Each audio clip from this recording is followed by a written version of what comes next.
Hello and welcome to the last of our Lesson 1 lectures on the books and sections of the Hebrew Bible and Old Testament. And today we are going to pick up where we left off. The other day we had looked at the second section of the Hebrew Bible, the Nevi'im, which consists of the former prophets and latter prophets. And today we're going to pick up with the final section here in your bottom left corner, the Kethubim, or writings. And we will finish off the Hebrew Bible. And then we'll see how when the Bible was translated into Greek in the Septuagint and into Latin in the Vulgate, and how it comes to today in Protestant and Catholic Bibles, how these books of the Kethubim were distributed in different sections. So let's go to our notes and notability. Again, I encourage you to watch this video on one device while taking notes on another, or to print the notes and take them on paper while you watch this video on your device. So, to review, the original Bible of God's people was the Torah. The Torah was the original Bible, and the word Torah means law or teachings or guidance or other things. And that consisted of Genesis, Exodus, Leviticus, Numbers, and Deuteronomy. The next section that we talked about last unit and in yesterday's lecture is the Nevi'im, which again means prophets.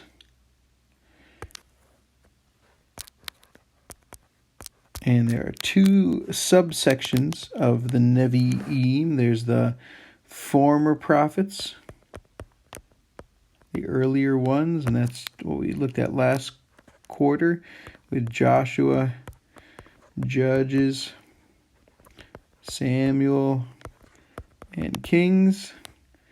And then yesterday we talked about the latter prophets, the later ones, and those four books are Isaiah, Jeremiah, Ezekiel, and the 12.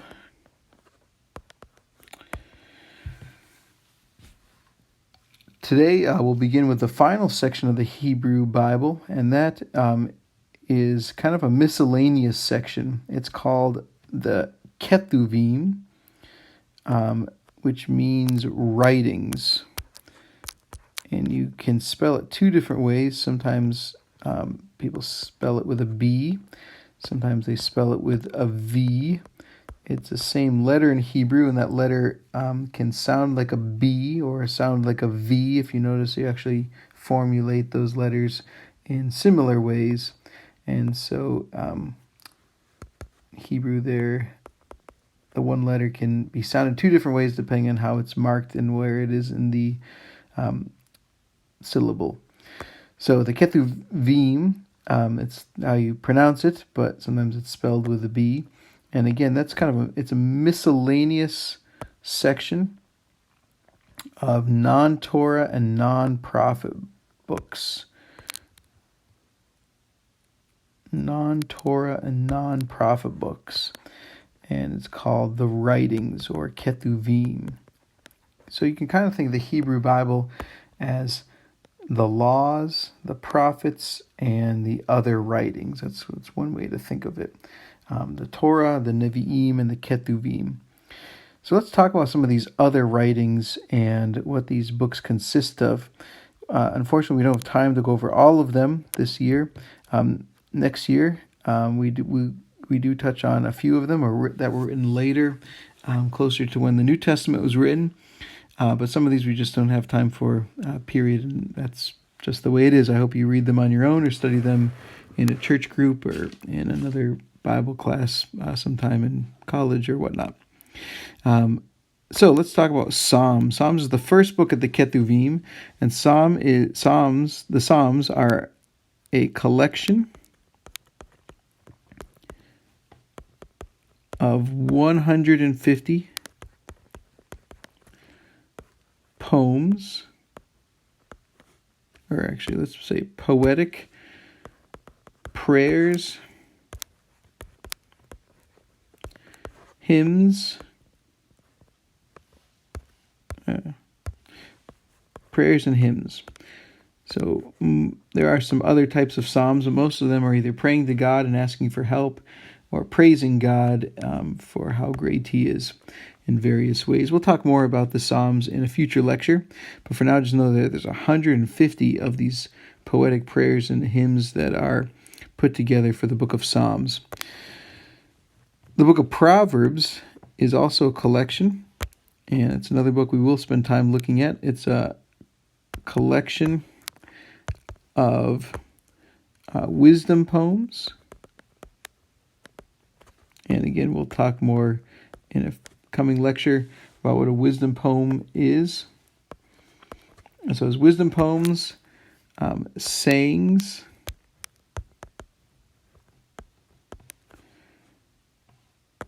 and instructions or advice.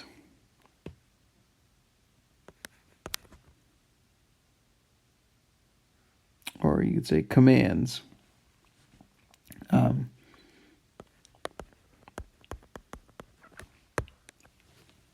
So there is, again, a collection in that book of lots of different proverbs, or short little sayings, almost the kind you see in like a fortune cookie, where it's very condensed and meant to be reflected on.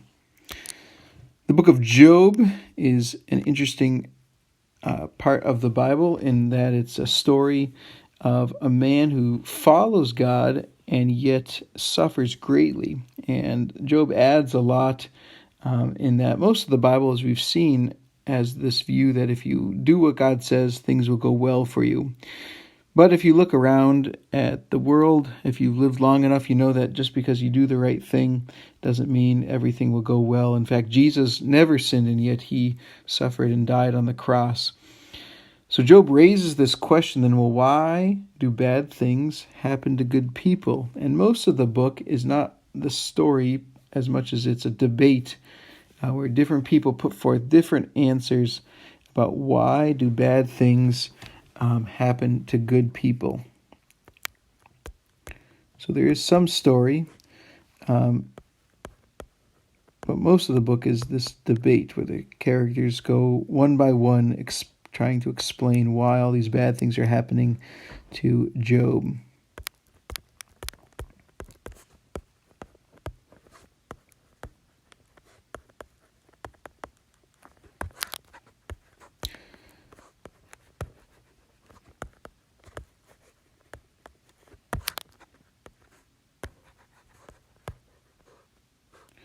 Another way to think about it is maybe good or innocent people. They didn't deserve this in a sense. Sometimes we suffer because of the choices we make, like when David committed adultery and murder, or Solomon worshipped other gods, and some of the other examples of sin we've seen. But in this case, Job seeks to follow God and actually goes above and beyond in trying to do well, and yet he has these terrible things happen. And so the characters are wondering why.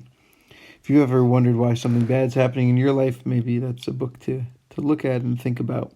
It's rather long, but you definitely learn a lot, and it's well worth the read. The next section of the Kethubim is called the Megillot, and that means scrolls. And these are 5 short books used for Jewish holidays. 5 short books used for Jewish holidays. And the line's longer because if we were all together, perhaps I would tell you the different holidays that they're used for, but for now, let's just keep it at that. The first of the Megillot is the Song of Songs. It's sometimes also called the Song of Solomon from its Greek title. And this is another unique book in the Bible, and that it's a collection of poems about romantic love and sex.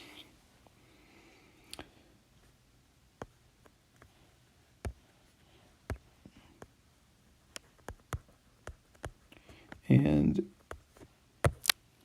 again, it's rather different than much of what you read in the Bible, and there are various theories about how and why it's there and what these poems are trying to express.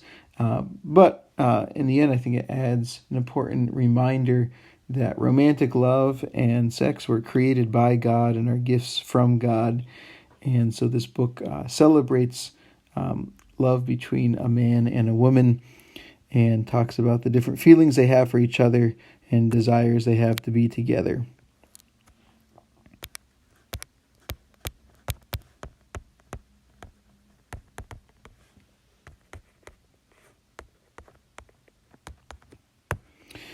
The book of Ruth is a book about a non-Israelite. Ruth is a Moabite living in one of Moab was one of the people who lived near Judah, and Ruth ends up living in Judah because she takes care of her mother-in-law, and her faithfulness is exemplary. And in fact, she is the, I believe, great-grandmother of King David and is also in the line of Jesus. So it's a short story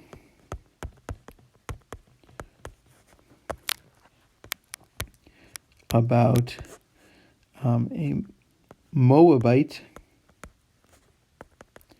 woman. She's a younger woman who cares for her mother-in-law, cares for her Jewish mother-in-law, and finds God and a husband and happiness.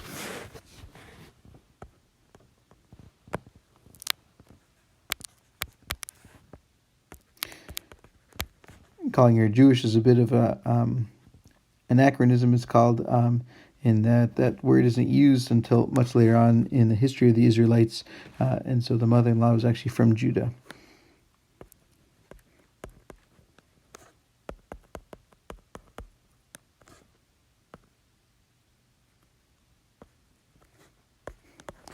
And finds God, love, and happiness. And her mother-in-law does as well.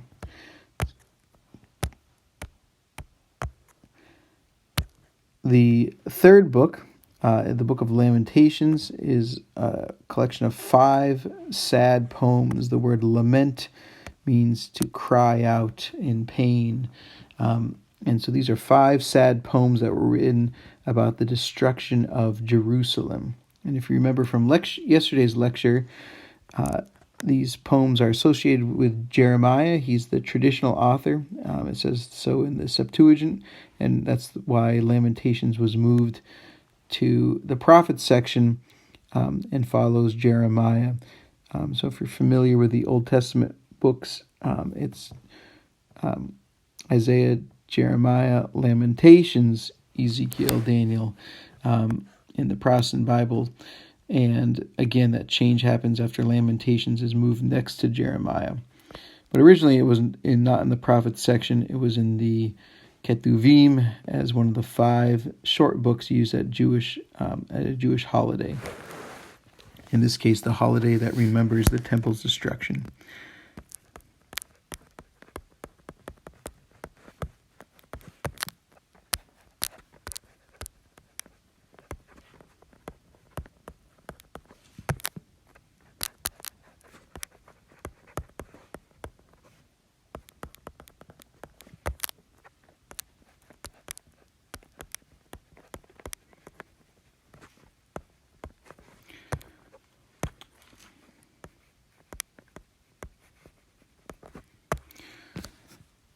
The 4th book of the Megillot is Ecclesiastes. In Hebrew, it's called Koheleth. And it also is a different type of book in the Bible in that it is a collection of reflections on the meaning of life. And the author is asking, is there any meaning under the sun, any purpose? Or do we all just live and die and life is rather meaningless? And so he goes into lots of different ways to look at life. And is life about money? Is life about love? Is life about enjoying what you have? And reflects on these different themes. How does God fit into the purpose of life?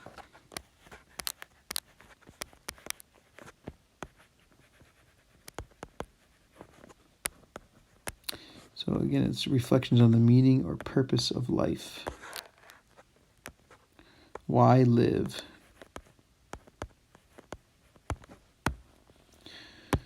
Finally, then, the last of the Megillot, these 5 books, short books used at Jewish festivals and holidays, is the book of Esther, and that is another short story about a Jewish girl who becomes the queen of the Persian Empire and saves all of the Jews around the world. That is one of the books that, Lord willing, we will look at next year in Sophomore Bible.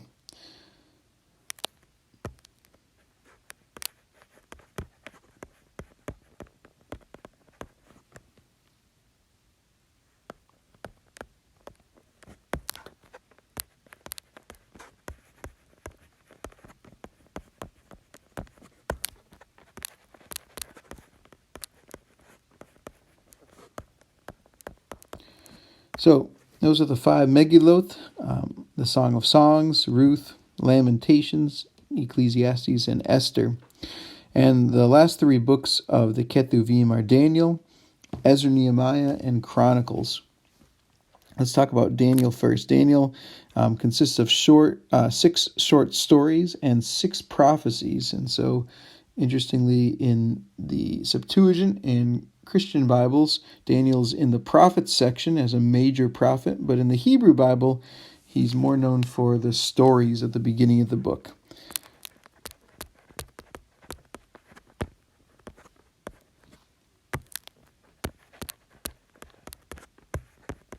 So 6 short stories about Daniel and some prophecies. And Daniel's another book we look at next year, so you can look forward to that. So Esther and Daniel are 2 books that are in the sophomore curriculum, as well as Ezra, Nehemiah. Ezra, Nehemiah was originally 1 book, and then it was split up into Ezra and Nehemiah. And this is a history book of what happens after the Babylonian exile ends. So we end this year with the people of Jerusalem going off to exile in Babylon. But spoiler alert, they are going to be freed and come back to the promised land. And Ezra Nehemiah tells us what happens when they get there and are back in the promised land. So it tells the history of God's people after the Babylonian exile.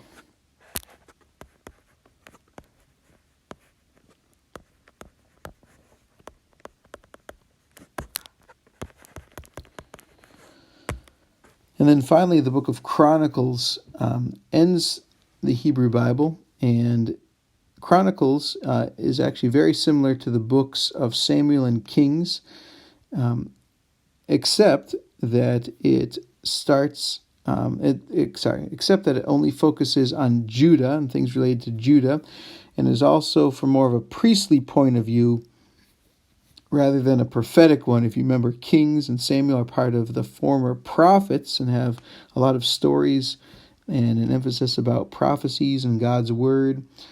Chronicles also talks about the history of Judah, but it focuses more on the temple and on priestly things. So you get another side of the story, so to speak.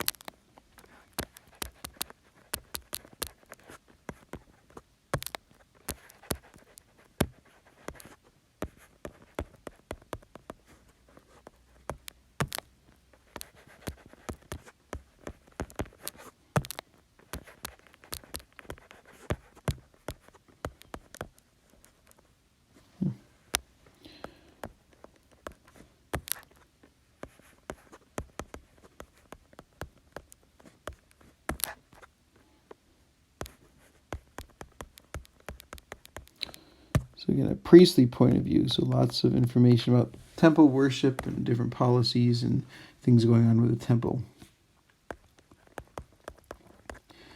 So there you have it. Those are the books of the Kethubim, and that finishes our study of the Hebrew Bible. Again, that starts at the Torah, and then it goes to the Nevi'im, the prophets, and that consists of the former prophets and the latter prophets.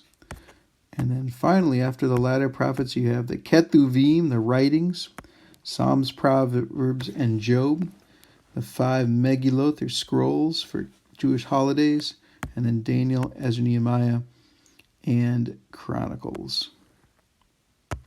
Now we're going to skip over... Before we skip over to the Septuagint, then, I want to introduce to you another way to refer to the Hebrew Bible, and that is through the word Tanakh. Tanakh is an acronym. It's not a real word, but rather it stands for the 3 sections of the Hebrew Bible. So biblical Hebrew has no vowels, so it's only listing the consonants. So the T of Tanakh stands for Torah. The N of Tanakh stands for Nevi'im. And again, that's the prophets.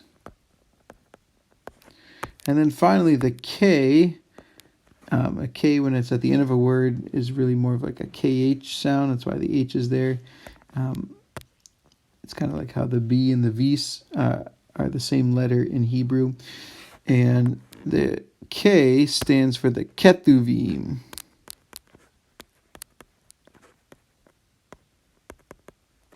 And again, the Kethuvim is the writings. So when people call the Hebrew Bible the Tanakh, what they mean is it's the law, prophets, and writings. Again, T stands for Torah, N for Nevi'im, K for Kethuvim. And if you remember that word, it'll be easy to remember the Hebrew Bible sections. But as we already know from earlier in the year, the Hebrew Bible was not the only ancient Bible, and was not the only language. Hebrew is not the only language of the Bible in ancient times. But Jews living in Alexandria, Egypt, who did not regularly use Hebrew, translated the Bible to Greek so that people who lived there could read the Bible in the language and hear the Bible in the language they knew. And so one of the issues were, as the Bible was being translated, is that the Kethuvim was not exactly set in stone. And it's kind of this weird miscellaneous section. It has poetry, but also has stories, but also has a little bit of prophecies, and it has books from different time periods. And some of the books are very unique in their subject matter, like about sex or about why bad things happen to innocent people. And so as the people were making the Bible in Greek, the Septuagint, there was this larger question of when is the Bible actually complete? So in other words, Jewish religious leaders were wondering when is the Bible complete? Meaning you don't add any more.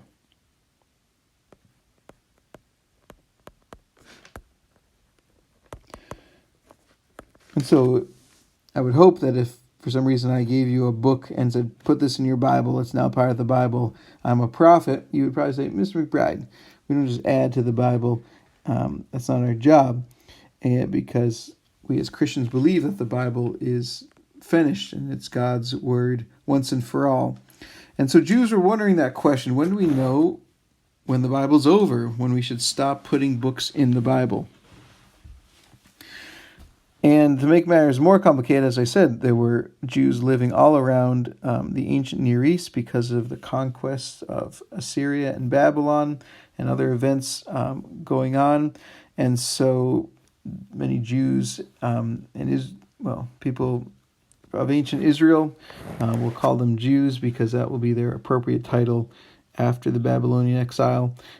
They spoke Greek instead of Hebrew, and so 70 Jews living in Egypt translated the scriptures into Greek, creating again what's called the Septuagint, the Bible, the Old Testament translated into Greek. Septuagint has to do with the Greek word for 70, because it was translated by 70 people, and its abbreviation means 70 in Roman numerals. L means 50, X means 10, and if you add those together, 50 plus 7, 10 plus 10 equals 70. And there is a tradition that there was a miracle when the Septuagint was made, because the 70 religious leaders all translated the Torah the exact same way, which, if you know about translating, there's different ways you can translate words and sentences and phrases, and so that was a miracle, if the story is true. Now, for various reasons, the Jews that used the Septuagint were more open to using newer books than those who used the Hebrew Bible. And so when the Hebrew Bible was completed, it had 24 books. And the reason why it's a smaller number is because if you remember Samuel, Kings, Chronicles, Ezra, Nehemiah, they were all originally one book. So it wasn't 1st and 2nd Samuel, it was just Samuel. And it wasn't 1st and 2nd Kings, it was just Kings. It wasn't 1st and 2nd Chronicles, it was just Chronicles. It wasn't Ezra, Nehemiah, it was just Ezra. And that consisted of both Ezra and Nehemiah. So it had 24 books, but the Septuagint had 51, so more than double. Again, part of that is because the Septuagint separates books into 1st and 2nd, such and such. But there are other books that were added. So if we look at our chart of Bible books, notice if you follow down the Septuagint and Hebrew Bible columns, it looks kind of the same until all of a sudden the Hebrew Bible books stop at Chronicles, but the Septuagint keeps going and going because there were these other books added, books like Judith and Tobit and the Maccabees and Psalm 151 and the Prayer of Manasseh and Wisdom of Solomon, or Wisdom, or Sirach, and Baruch in the Prophets section. These books were put in the Septuagint, but they did not make the cut to the Hebrew Bible. So in a sense, there are two different ancient Bibles in use. If you were living in the Promised Land, you probably used the Hebrew Bible, but if you're living far away and didn't know Hebrew, then you'd probably use the Septuagint. Now, the number of books was not the only difference between the Hebrew Bible and the Septuagint. The structure of the books is also different. And so the Hebrew Bible has 3 sections. And do you remember how to remember those sections? What the acronym is? It's the Tanakh. T stands for Torah. N stands for Nevi'im. And the K stands for Kethubim, the Tanakh.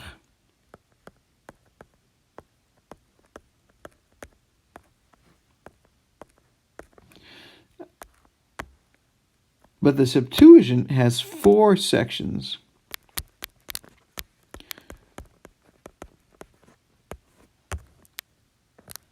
Which we'll list below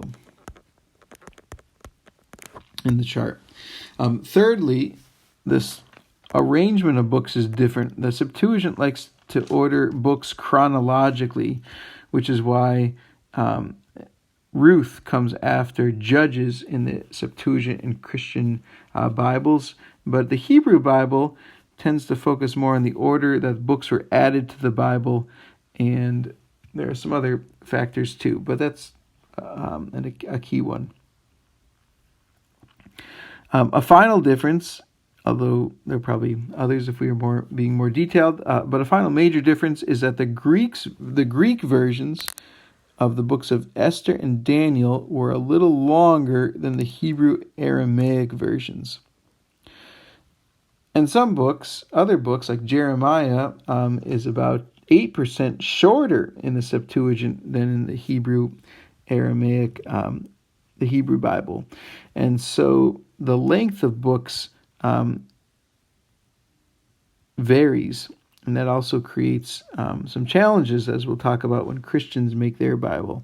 How do you know which one is the right one to choose? So let's review. The number of books in the Hebrew Bible was 24, but the Septuagint, the number of books was 51.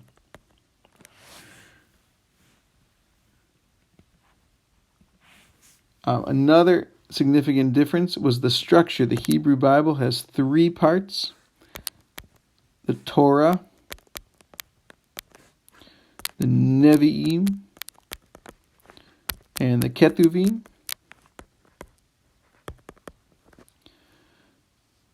Again, those mean law, prophets, and writings. In contrast, the Septuagint has 4 sections. The first is the Pentateuch. Remember, that's the 5 books of the Torah.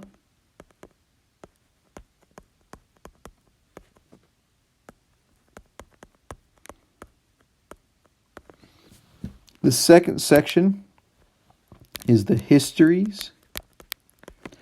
And remember, that's the history of the Israelites.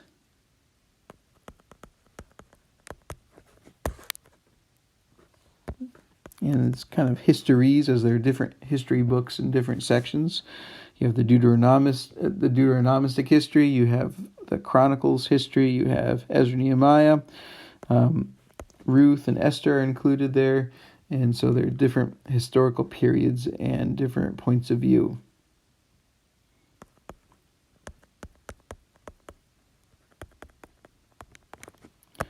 The third section of the Septuagint is the poetry wisdom section.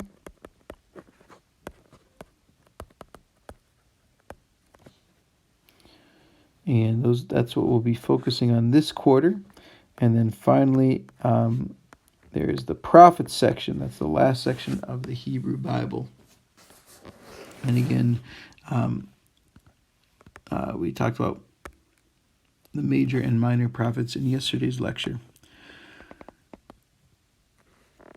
So again, there's differences between the Hebrew Bible and the Septuagint in that the Hebrew Bible is ordered more chronologically.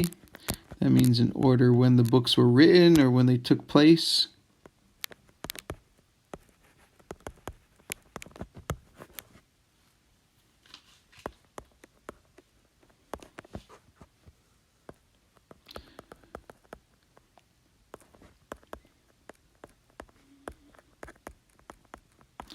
And, I'm sorry. That's not the right section. I'm sorry. It's a Septuagint that's chronologically.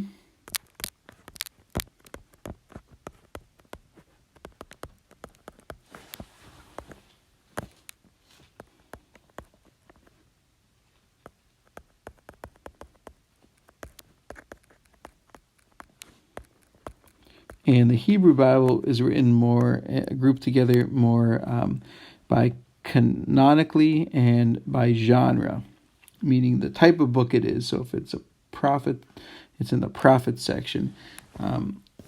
If it's this miscellaneous, it's going to be in the Kethubim. So grouped canonically, meaning when the books are added to the New Testament, or to the Bible, the Old Testament, grouped according to when the book was added to the Bible.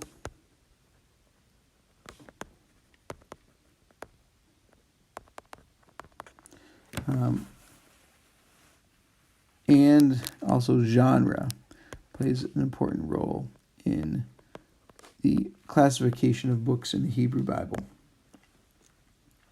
The final difference, again, is the length of certain books. In the Hebrew Bible, you have the shorter versions of Daniel and Esther.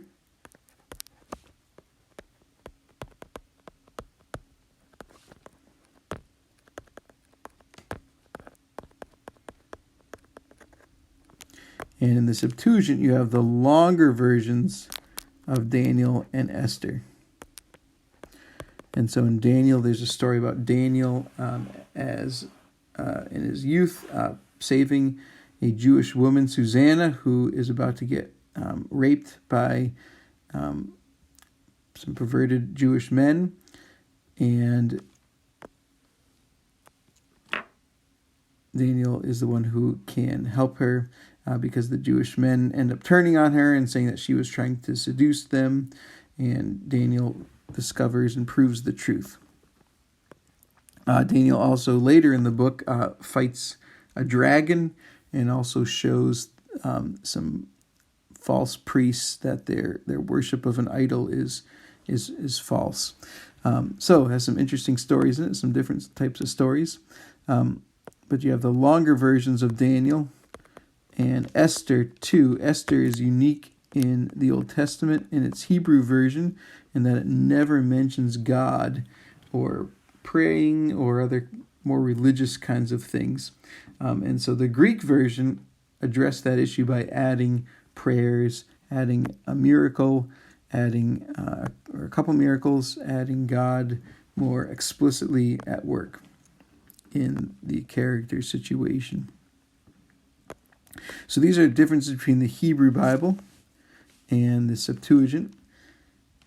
And finally then, as we get into the Christian Bible, just to recall again, here's our chart of the canons of the Hebrew Bible and Old Testament. So you have the Hebrew Bible on the left, the Septuagint on the second to left, and notice again that you have the Pentateuch, you have the histories,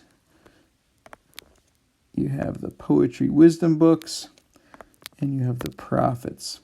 And again, the list is much longer. Chronicles ends there, but the Septuagint list doesn't end till down here. So very different lists in some ways. Going back to Christians, when Christians want to make their first Bible, which is called the Vulgate, and its abbreviation is capital V, lowercase g. And this Bible was written in Latin. And it's by, and this will consist of having the New Testament along with the Old Testament, but they face this problem. Which Old Testament do they use? Do they use the Hebrew Bible books in order, or do they use the Septuagint books and order and structure? So their problem was deciding which version of the Old Testament to use.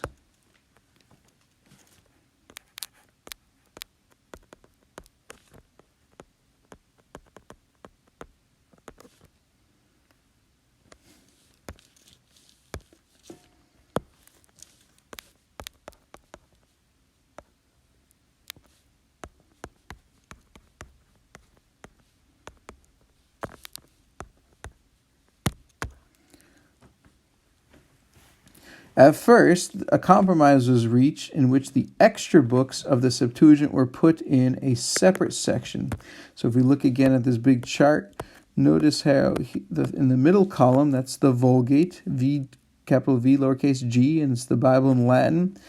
And notice that the Pentateuch is the same. The histories is a little bit shorter in the Vulgate because Judith, Tobit, And the Maccabees books are all, or at least two of them, are put in a separate section of the Bible called the Apocrypha. So if you notice here, the list of books in the Vulgate is long, like the list of books in the Septuagint. But the reason is because those extra books, like the Maccabees, Wisdom of Solomon, Sirach, Baruch, these extra books are put in the section called the Apocrypha. So let's talk about the word Apocrypha for a second. The first thing to know is that its literal meaning is hidden.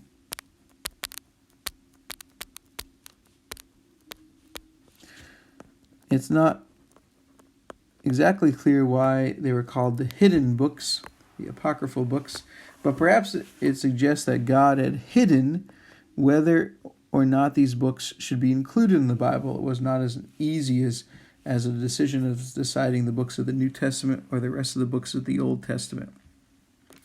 And so the Apocrypha section was then placed in between the Old Testament and New Testament.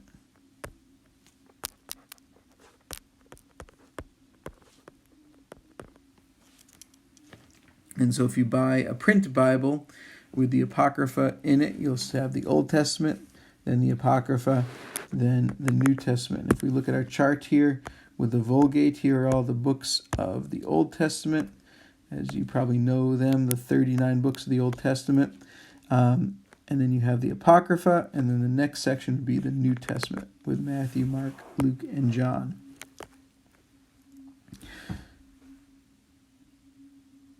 Now, unfortunately, this compromise of putting the extra books in the Bible but in a separate section ended more or less when church splits began a few hundred years ago during what's called the Reformation, when two different Old Testaments emerged. And so Protestant Bibles use only the books in the Hebrew Bible. And by our standards today, there are 39 books. So those 24, again, some of them get split into 1st and 2nd Samuel, 1st and 2nd Kings, 1st and 2nd Chronicles. Also, you don't have the book of the 12. Instead, all the 12 minor prophets are listed by name: Hosea, Joel, Amos, Obadiah, Jonah, Micah, Nahum, Habakkuk, Zephaniah, Haggai, Zechariah, Malachi. Protestant Bibles also use the shorter Hebrew version of Daniel and Esther.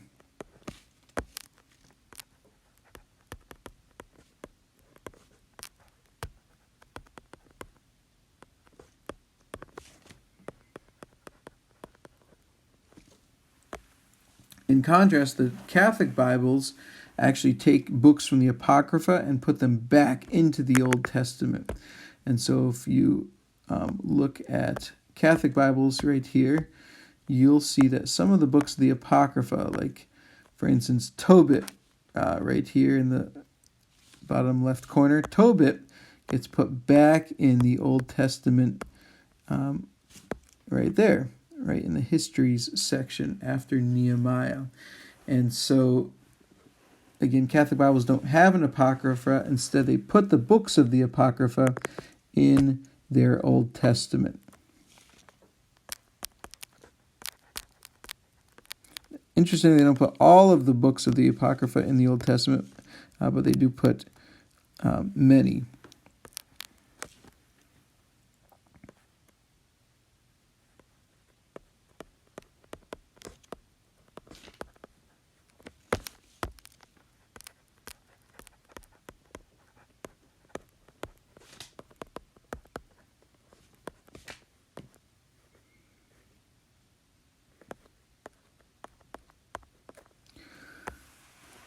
And the other major difference is that Catholic Bibles use the longer Greek version of Daniel and Esther.